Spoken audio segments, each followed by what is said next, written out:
Olá pessoal, sejam bem-vindos ao Sinergia Cast, o podcast aqui do canal AgroSinergia. Hoje vamos discutir um pouco sobre planejamento e gestão. Estou aqui com meus colegas Paulo, Arthur e Murilo. Tudo bom, Arthur? Conta um pouquinho sobre você pra gente. Bom, pessoal, tudo bom? Meu nome é Arthur Falsetti, eu sou sócio proprietário da Infield, que é uma empresa de consultoria focada em gestão no agronegócio. A gente trabalha tanto consultoria como desenvolvimento de ferramentas tecnológicas para o agro e educação voltada para o agronegócio. E sou diretor executivo também do grupo Sapeagro, que fica no estado do Mato Grosso do Sul. É uma empresa rural diversificada que tem aí 9 atividades no seu portfólio e que atua bem forte em integração lavoura-pecuária, na produção de grãos, de cana-de-açúcar, leite e frango de corte. Paulo, conta um pouquinho a sua história aí no agronegócio. Bom, olá pessoal, meu nome é Paulo Ozaki, eu sou falando aqui diretamente de Cuiabá, Mato Grosso, sou daqui também. Sou engenheiro agrônomo, formado lá pela Exalc, e há 4 anos já estou aqui de volta para Mato Grosso, trabalhando no Instituto Mato Grossense de Economia Agropecuária.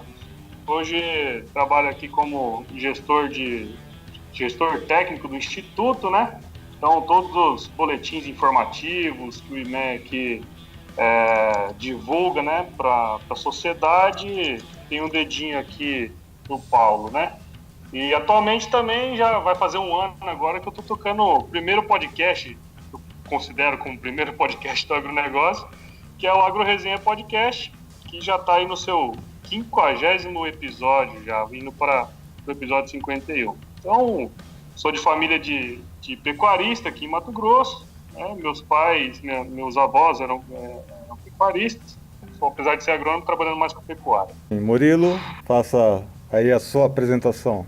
Bom, tudo bem, pessoal? É um prazer estar aqui participando, sou fã de podcast. Nós, como agrônomos, viajamos muito, Fica muito tempo no aeroporto, em estrada, então podcasts têm feito uma grande companhia aí para mim nesses períodos de deslocamento e tornando o tempo produtivo.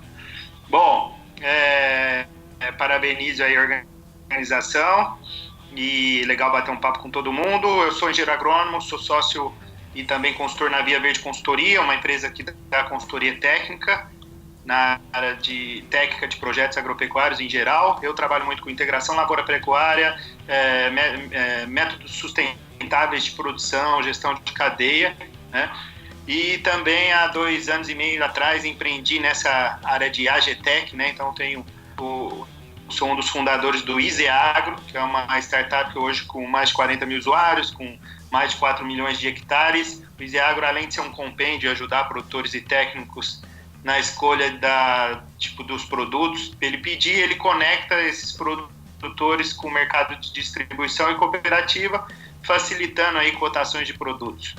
Então, temos estudado bastante essa parte de inovação na agricultura, Como que a gente envolve mais cadeias, economia colaborativa e tudo mais. E para quem não me conhece, eu sou o Erickson Cunha, jornalista aqui de Campinas. Trabalho há 10 anos com jornalismo voltado ao agronegócio.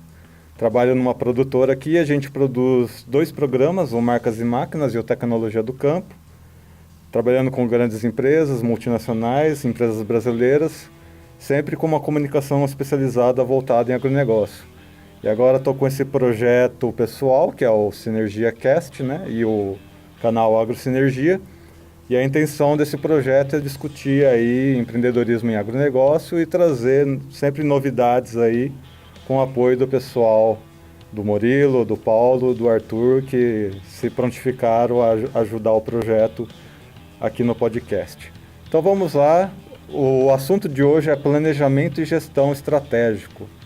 Arthur, você está produzindo um evento lá na Fazenda Sapé. Conta um pouquinho para a gente como que é esse planejamento que você conduz lá na Fazenda. Falando um pouquinho do evento, rapidamente, a gente tem aqui no Mato Grosso do Sul o Espaço do Agronegócio. É uma parceria entre a Infield e a Sapeagro, onde a gente vem desde 2016 atuando na formação tanto de produtores rurais como de colaboradores, famílias aí que estão à frente de seus negócios no meio rural.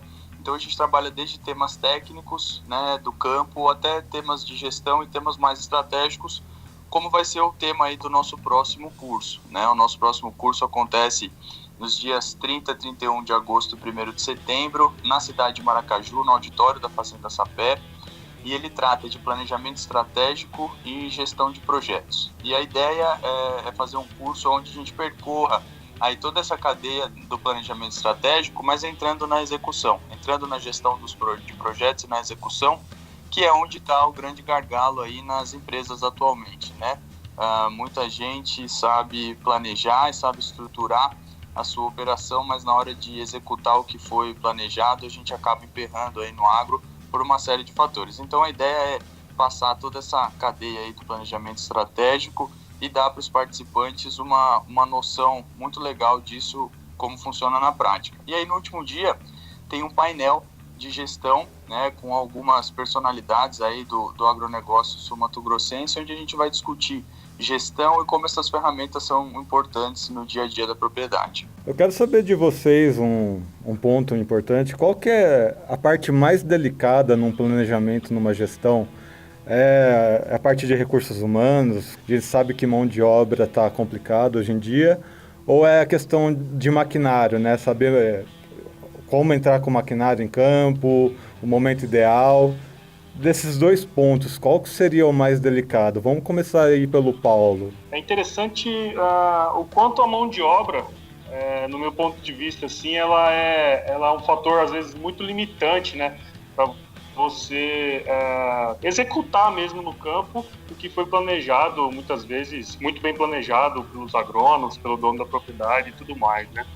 E tem um outro fator complicador, que é, primeiro, você encontrar esse cara, né, que vai fazer esse trabalho, e segundo, cara, que talvez seja até mais difícil, é manter esse cara lá, né?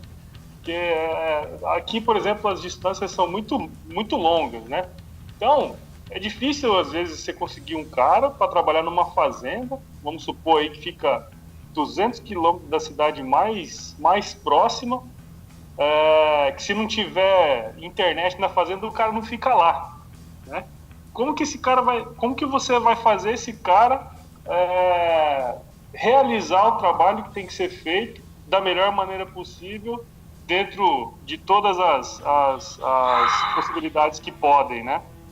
Então, a gente tem um exemplo muito claro, assim, no interiorzão aí, muitas vezes você tem essa máquina que é super high-tech, né? A mesma máquina que utiliza nos Estados Unidos, na Europa, para um cara que você não sabe se ele está 100% dedicado àquilo ali e não sabe se vai fazer 100%, né? Então, eu vejo assim, a mão de obra um dos grandes entraves hoje para a nova agricultura, né? Para o agronegócio como um todo, assim. Isso, pelo menos, é meu ponto de vista, sabe? Murilo, você que tem aí uma experiência, você é engenheiro agrônomo, atende aqui no Brasil, né? E aqui a gente vê um pessoal diverso trabalhando nas fazendas. Quando a gente vai para outros países é mais familiar, não que isso não aconteça aqui no Brasil, mas lá fora é muito mais comum, às vezes, um grupo de 10 pessoas, um grupo bem pequeno, cuidando de fazendas tão grandes quanto aqui no Brasil, né? Na sua vivência, como é que você analisa esse cenário que a gente vive aqui no Brasil atualmente com relação à gestão de pessoas e maquinário? Dei consultorias em alguns países de fora, como Colômbia, África, Egito, Quênia, Argentina, né? Eu trabalhei muito com ONU, com pequenos produtores, mesmo no Brasil, né? A gente não pode esquecer que 80% do número de produtores do Brasil, 80% é agricultura menor que 80 hectares. Então, são grupos, 80% dos 4,5 milhões de agricultores que tem no Brasil, né, nesse último censo que saiu, são pequenos, médios agricultores que têm uma gestão muito ruim. Então, eu acho que isso é muito cultural, né? É um grande desafio levar gestão para essa parte aí, vamos falar, tipo, fazenda de 100 hectares para baixo. Então, isso eu acho que tem que separar, né? Não adianta comparar um cara como a Sapé com um produtor de 100 hectares. É igual comparar, eu costumo falar que no agro a gente joga tudo como agro, e não é, né? Então é igual comparar tipo um McDonald's com uma tiozinho do cachorro quente. Então são negócios diferentes. E para negócios diferentes a gente precisa de soluções diferentes, né? Os processos são os mesmos. E os processos passam por educação, por capacitação, por tudo isso que a gente já falou. Eu já vi produtor de tipo 5 hectares de café fazer uma gestão melhor, sem ferramenta, sem nada digital, na mão mesmo, em caderninho. Você perguntava pro cara, quantos quilos de adubo você jogou naquele talhão? O cara puxava o caderninho, demorava lá uns 30, 40 segundos para achar, mas ele sabia falar. E já vi vários produtores de 100 hectares de café, né? 100 hectares de café é um tanto razoável, não tem nada de gestão, não saber nada, né? Então o agro, assim, eu acho que o que aconteceu nos Estados Unidos, né? Respondendo uma pergunta, a gente foi lá em fazenda nos Estados Unidos de 3 mil hectares, que é gerida pelo filho, o pai e 4 mexicanos que trabalham. Então fazenda de 3 mil hectares. E aí eles têm tudo a parte da fazenda como gestão, sabe o custo de produção, sabe quantas sementes gastaram. Então, assim, eu acho que é uma parte cultural. O mercado agro do Brasil está amadurecendo. Eu acho que quem não tiver gestão não vai sobreviver, né? Até aquele fazendeiro de final de semana, às vezes o cara é médico, é empresário e tem a fazenda que vai no final de semana, ele está enxergando que é importante colocar gestão. Se ele não colocar, ele não vai sobreviver, vai acabar vendendo a fazenda no futuro. E Arthur, como é que vocês fizeram então lá na Fazenda Sapé, né? Bom, Erickson, eu acho assim, concordo, né, muito com o que o Murilo disse. Acho que o desafio da gestão ele é transversal ao agronegócio, né, e ele está presente em todas as escalas, em todos os tipos de produção que existem no agro. A gente como consultor, é bem o que o Murilo falou, né, costuma ver pequeno produtor com nível de gestão bem legal, muito interessante, e grandes propriedades completamente perdidas nesse sentido e que vão sobrevivendo porque a escala vai encobrindo a ineficiência, né, que existe no processo. Mas sem dúvida é o grande desafio, né? Existem outros e tem muita coisa que impacta a gente hoje na produção, mas como as pessoas são a base do processo produtivo, né, elas sustentam a operação, que por sua vez sustenta a estratégia, né? Então é de fato o setor que tem maior impacto nas propriedades. Falando especificamente de projetos de LPF, né? Na verdade, no caso da Sapé e LP, né? Integração lavoura-pecuária, a gente não tem o componente floresta. O grande desafio é como que eu consigo coordenar 2 ou 3 equipes distintas que disputam, né, o mesmo ativo, que é a terra. Como que eu coordeno e faço que isso aconteça de maneira integrada e eficiente, né? Porque por mais que a integração lavoura-pecuária ela seja um modelo de produção que permite a coexistência dessas atividades, né? Em última instância, qualquer atividade dentro de uma fazenda compete por terra. Então, como que eu tenho um sistema que é integrado, mas que ao mesmo tempo compete pelo mesmo ativo, que é um dos principais ativos de produção, né? Se não for o principal. Então, o desafio é na gestão dessa equipe, é como coordenar, é como ser o pivô dessa relação, de hora ter que beneficiar um em detrimento do outro e vice-versa, né? E como fazer esse sistema andar bem, né? De maneira que sejam respeitados as premissas técnicas para que nenhuma das atividades seja prejudicada e de maneira que na hora que a gente tiver que sacrificar um ou outro em prol do resultado do negócio, as pessoas consigam entender isso, que o objetivo não é o resultado da agricultura ou o resultado da pecuária individualmente, né? O objetivo é o resultado do negócio em última instância, e fazer gente que tem vaidade, que tem ego, né? Porque todos nós somos assim, fazer uma equipe entender isso e trabalhar em prol desse resultado comum em detrimento do resultado individual é, sem dúvida, para mim, um dos maiores desafios do sistema de integração. Basicamente é evitar a treta entre o pessoal de agricultura e de pecuária, né? Exatamente. A gestão de conflito diária, né? Da hora que acorda até a hora que vai dormir, não tem como ser diferente, né? Cada um quer garantir o seu resultado, até porque cada um é remunerado pelo seu resultado também, né? Então, não tem jeito de levar essa relação de outro jeito. O Paulo entrou aí num ponto interessante que às vezes a gente vai, né, nas fazendas, até mesmo quem está implementando um ILP ou um ILPF, existe aí essas divergências, né? Qual talhão vai ser destinado para qual cultura ou para qual tipo de pecuária? Tem se voltado muito para a pecuária intensiva, né, para poder suportar as duas coisas numa mesma área.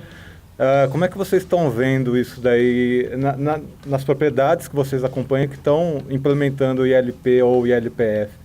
O que é mais comum? Dar prioridade à agricultura ou dar prioridade à pecuária? Ou é independente uma coisa da outra? Bom, pelo menos nas regiões que a gente atende, Exxon, o que a gente vê é uma tendência da agricultura expandir, né? A agricultura vem expandindo muito nos últimos anos, e não é à toa, porque é a atividade de maior margem, né? Dentro aí do portfólio de atividades agrícolas possíveis nessas regiões. E a pecuária, ela vem sendo encurralada aí, em pontos onde você não consegue desenvolver a agricultura adequadamente.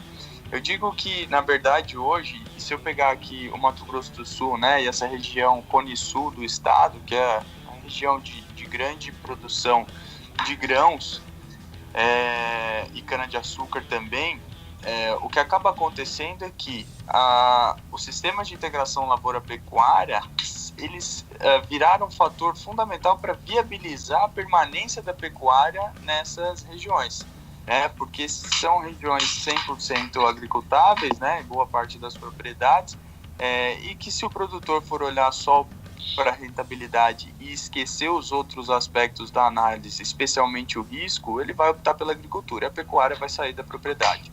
E o sistema de integração lavoura-pecuária, ele vem viabilizar a permanência de pecuária nessas propriedades e de pecuárias tecnificadas, né? Não são mais aquelas pecuárias extensivas, de alta utilização do fator terra, são pecuárias que são intensivas, com alto uso de tecnologia, que se equiparam em risco muitas vezes aos sistemas de agricultura de grãos e de cana, mas que também conseguem ter uma rentabilidade maior, né? Então o que a gente vê aqui na região é um pouco disso. A pecuária, historicamente, né, o Brasil é do tamanho do Brasil porque o Brasil cresceu, tem a máxima atrás do casco do boi, né? O boi ia andando para dentro e os colonos iam atrás, ocupando terra. Então, a pecuária sempre foi de baixa intensificação, mas hoje, com essas pressões que o Arthur falou mesmo, não dá para abrir mais área, não dá para aumentar, a pecuária tem se modificado. Assim. Então, a gente acompanha alguns clientes, tem alguns pecuaristas que estão fazendo um trabalho excepcional. Então, hoje, a gente acompanha algumas áreas que tem pecuaristas que estão produzindo, não na fazenda inteira, é claro, né? Isso é uma coisa de longo prazo, mas tem áreas de 200, 300 hectares exclusivamente pecuária, só pasto, que o cara está produzindo 40 arroba por hectare ano. Né? Você pegar 40 arrobas por hectare a R$140 a arroba, dá R$5.600 de faturamento contra um faturamento de soja. Se a gente pegar, sei lá, 65 sacos vezes R$65 o saco, dá 4.200. Então a pecuária consegue gerar, se você produzir de forma intensiva, até mais dinheiro que a agricultura. Né? Então muita gente esquece disso. E eu acho que o risco da pecuária ele é menor que o da agricultura, porque se der uma seca no estágio de florescimento de uma soja e do milho, você perde 10, 20%. Se der uma seca numa pecuária, você passa apurado, mas você tem onde pôr os boizinhos no pasto, né? As reses. Então, mas eu acho assim que a integração é realmente o melhor do caminho, o melhor dos mundos, né? Porque quando a gente tem no Brasil Central, né, que é o Cerrado, um período de seca de baixa disponibilidade de forragem, e a produção de forragem cai por 5 vezes. Então, a lotação animal cai 5 a 8 vezes. Então, você ter o que fazer com o gado, para jogar esse gado depois na área de uma safrinha de boi, né, que a gente fala, é excelente. Então, eu acho que por isso que a integração lavoura-pecuária está crescendo muito, né? Fazer, às vezes, milho safrinha pós-soja é um risco muito grande, né? Então, dificilmente os produtores conseguem fazer isso em área total, né? A gente viu muito esse ano o risco que teve de seca. Então, fazer uma safrinha de braquiária para colocar boi, você usar 1/3 da área para produzir boi de forma intensiva e jogar esses gado na área de integração, eu acho que é um excelente caminho aí. Eu acho que isso que dá uma vantagem competitiva para o Brasil. Então, eu ia até comentar isso, cara, que a gente faz um levantamento aqui em Mato Grosso. Em Mato Grosso, é aquele lugar que todo mundo experimenta primeiro, parece, né? E é interessante, cara, que até fiz uma palestra esse fim de semana sobre isso. Nos últimos 10 anos, aqui em Mato Grosso, a gente tinha algo em torno de 24,5, 25 milhões de hectares de pastagem. Em 10 anos, essa quantidade de pastagem diminuiu 2 milhões de hectares. Assim, 2 milhões de hectares é coisa para danar, né? E, por outro lado, obviamente, esse decréscimo na área de pastagem foi incorporado, obviamente, em áreas de agricultura, né? Então, esse movimento aí, ele tem acontecido e, de acordo com as nossas previsões aqui, ele vai continuar acontecendo. É normal isso acontecer, né? E, por outro lado, a gente que tem aumentado, sim, a produção de carne e tem, mais do que isso, diminuído a idade de abate dos animais. Então, veja, assim, todo mundo, diferente da agricultura, né? A pecuária não é um negócio rápido, né? Vocês sabem muito mais do que eu. A pecuária é um negócio devagar. Ele não é um negócio que vai acontecer daqui para frente.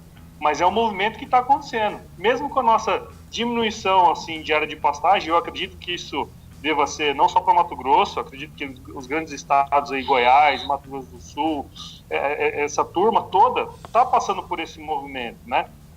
E as integrações aí, lavoura-pecuária-floresta, né? Elas, pelo menos aqui, eu estou sentindo que está tendo um aumento e está tendo cada vez mais importância nessa questão mesmo, porque assim, a nossa produtividade é pequena basicamente porque nós temos uma produção sazonal, né, cara? Tem uma época do ano aí que fica 5 meses sem chuva aqui, a umidade do ar fica 14% aqui em Mato Grosso, cara. É um negócio violentíssimo, né, cara?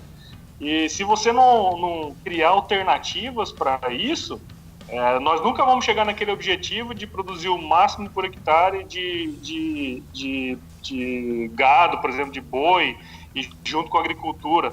No fundo, a gente acaba tratando eles de forma diferente, mas eu acredito muito na integração desses fatores aí, principalmente lavoura-pecuária, que funciona muito bem. O componente florestal ainda é uma coisa que precisa ser bastante estudada, mas também tem um potencial enorme, né, cara? Principalmente para aumento de produtividade. Eu acho que isso aí tem sido uma coisa bem importante no desenvolvimento aqui. E, óbvio, melhorando técnicas de nutrição, né, que acho que é extremamente importante para o aumento de produtividade, e isso passa pela produção de comida. E produção de comida é agricultura, né? Não tem boca. Então, eu vejo um negócio bem legal mesmo. Arthur, com relação à fazenda, quais que são os resultados que vocês estão conseguindo lá? A gente vem, nos últimos anos, batalhando para elevar a rentabilidade da pecuária, né? A gente está numa região onde o custo de oportunidade é extremamente alto por causa do valor da terra, né? E isso faz com que a pecuária precise produzir um pouco mais, a gente precisa trabalhar com altas lotações, trabalhar com uma produtividade grande, para que a gente possa pagar esse custo de oportunidade de não transferir essas áreas para o uso em agricultura, né? Então, a gente vem trabalhando nos últimos anos para elevar a rentabilidade dessa pecuária. Agora, nessa transição aí de 2018 para 2019, a gente tem um projeto de redimensionamento da nossa cria, né? A cria ainda é um desafio à parte, então, né? Se a gente fala aí de dificuldades na pecuária, quando a gente pega a cria, eu acho que é onde esse é o principal problema. Aperta. Exatamente. Acho que a cria é onde a conta aperta, é onde fica difícil aí viabilizar a matemática, né, para poder comparar agricultura com pecuária. E a gente, então, está redimensionando nossa cria. A gente tem um projeto novo de recria e engorda em áreas de integração, que se inicia agora na transição aí para o ano que vem, com terminação em confinamento, né? Hoje a gente já tem confinamento, a gente faz o ciclo completo, né, na fazenda, mas a gente tem um foco muito grande em produção de genética, né? Nós produzimos genética Brangus para o Brasil inteiro e até para alguns países da América do Sul, com a produção de reprodutores, né, matrizes e embriões. Então a gente tem um foco muito grande de genética, a gente deve redimensionar a nossa cria para atender exclusivamente o mercado de genética e aí trabalhar com projeto de recria engorda um pouco maior para aumentar o faturamento dessa pecuária, atuar na diluição dos custos fixos dela e poder elevar a rentabilidade. E o que a gente vê aí nos últimos 5 anos são as atividades de soja e cana-de-açúcar com margens operacionais muito altas, né? Seguidas aí pelas atividades de milho, safrinha e pecuária. A gente tem a avicultura de corte com uma rentabilidade um pouco mais tímida, né? Até por acontecer no sistema de integração. E agora começamos aí no final de 2017 a nossa produção de leite. Hoje somos o maior produtor de leite do estado. E a gente já vê uma atividade com uma rentabilidade bem interessante, leite de alta tecnologia, com ordenha robotizada e com margens operacionais aí que devem fazer frente à atividade de soja e de cana-de-açúcar. E só lembrando que quem quiser conhecer um pouco mais do trabalho que é feito na Fazenda Sapé, do dia 30 de agosto ao dia 1º de setembro, vai ter um programa técnico lá, né, de planejamento estratégico e gestão de projetos, com apoio aí da Infield, em Maracaju, importante lembrar isso, uma região importante aí de produção para a região do Mato Grosso do Sul. Isso, acontece lá em Maracaju, né, nos dias 30, 31 de agosto e 1º de setembro. A gente vai contar aí com a participação nesse programa do Dr. Renato Roscoe, que é hoje diretor executivo do Grupo Monte Alto, com o Davi Souza, que é engenheiro do estado de São Paulo, especialista em gestão de projetos, que vai estar lá com a gente também. E aí no último dia, no terceiro dia, na parte da tarde, a gente tem um painel sobre gestão. E desse painel, além de participarem o Renato e o Davi, vai estar lá com a gente o Eduardo Riedel, que hoje é secretário de governo, né, aqui do estado do Mato Grosso do Sul, é produtor rural, um dos proprietários da Sapé Agro, foi presidente aqui da nossa Federação de Agricultura e Pecuária do estado, antes de aceitar esse desafio no governo, com o Luciano Musi Mendes, que é presidente da Fundação MS e é produtor também na região, e eles vão estar lá com a gente discutindo um pouco de gestão, né, e como que essas ferramentas são importantes aí para o dia a dia da empresa rural. E os temas, né, tanto planejamento estratégico quanto gestão de projetos, eles são abordados numa metodologia que é aí criada pela Infield, onde você tem facilitadores, né, ao invés de palestrantes. Então, a gente parte de uma premissa, inclusive que é uma premissa da Nuffield também, né, que é a de que o conhecimento está dentro da sala e provavelmente a gente tem ali dentro todas as respostas às nossas perguntas, né? Então, como é que esses facilitadores promovem a troca entre as pessoas que estão ali para que todos possam aprender dentro dos temas, né? Então, tudo na prática. O curso acontece no auditório da Fazenda Sapé e, inclusive, o projeto de leite é utilizado como case para gestão de projeto. Lembrando que é um projeto recorde, né? Nunca no Brasil um projeto desse tamanho foi implantado em 6 meses. E aí, em 6 meses, nós nos tornamos o maior produtor de leite do estado, partindo do zero, né? Nós não produzíamos nem 1 litro de leite na fazenda, num sistema muito interessante. Então, como que a gente utilizou as ferramentas de gestão de projetos para fazer algo desse tamanho acontecer com essa velocidade? Quem quiser entrar em contato, pode entrar em contato pelo e-mail carline@infieldbr.com ou pelo site da Infield, www.infieldbr.com, ou procurar o próprio Arthur no Facebook, a gente vai deixar aqui na descrição do vídeo, ou se você estiver escutando pelo podcast via MP3, também vai ter uma relação com o link onde você pode encontrar tanto a Infield quanto o Arthur. Muito bem, amigos, a gente está chegando ao fim do nosso primeiro podcast. Agradeço muito a participação de todos. Uma última palavrinha, Murilo. Bom, agradeço o bate-papo aí, muito enriquecedor. O aprendizado é bom aí falar com vocês. Vamos manter essa conversa mais regular. O pessoal sugerir temas aí e espero também ter mais gente aí da nossa rede para participar. Então, conte comigo com o que precisar. Paulo? Você não sabe o quanto que eu fico feliz de ter mais um podcast do agronegócio surgindo. Isso é uma coisa muito legal. como o Murilo comentou aí no início da fala dele, nós somos aí quase 20 milhões de pessoas, sei lá quantos milhões de pessoas que trabalham com agro, e muitas dessas pessoas viajando, né, trabalhando aí horas e horas a fio aí dentro de um carro ou no avião, e ter um bate-papo desse, um podcast, é uma ferramenta muito legal para se informar, muito legal para se ter aí nos momentos que você está ali fazendo alguma coisa que não está agregando valor, né? E agradeço demais o convite, me ponho à disposição sempre, tanto pelo Agro Resenha, eu particularmente também vamos estar junto aí, e parabéns pela iniciativa e vamos para frente. Só reforçar o convite, né, aí pro final do mês, para estar lá com a gente na Fazenda Sapé. Agradecer muito aí a vocês, Murilo, Paulo, especialmente você, Exxon, pelo convite, e pode contar com a gente no que for preciso aí para os nossos podcasts. E também aproveitar para falar que as inscrições para o programa da NUFED estão abertas, né? Então, quem tiver interesse, procurar a NUFED Brasil aí nas redes sociais para conhecer um pouco mais, saber como que a NUFED funciona e como que é essa bolsa aí que é dada aos brasileiros para participar do programa. Lembrando que quem gostou desse conteúdo, quem quiser ver mais, a gente vai disponibilizar também um sistema de apadrinhamento, que é muito importante para manter o canal online, né? Muito bem, pessoal, o primeiro Sinergia Cast vai ficando por aqui. Até o próximo podcast. Até mais.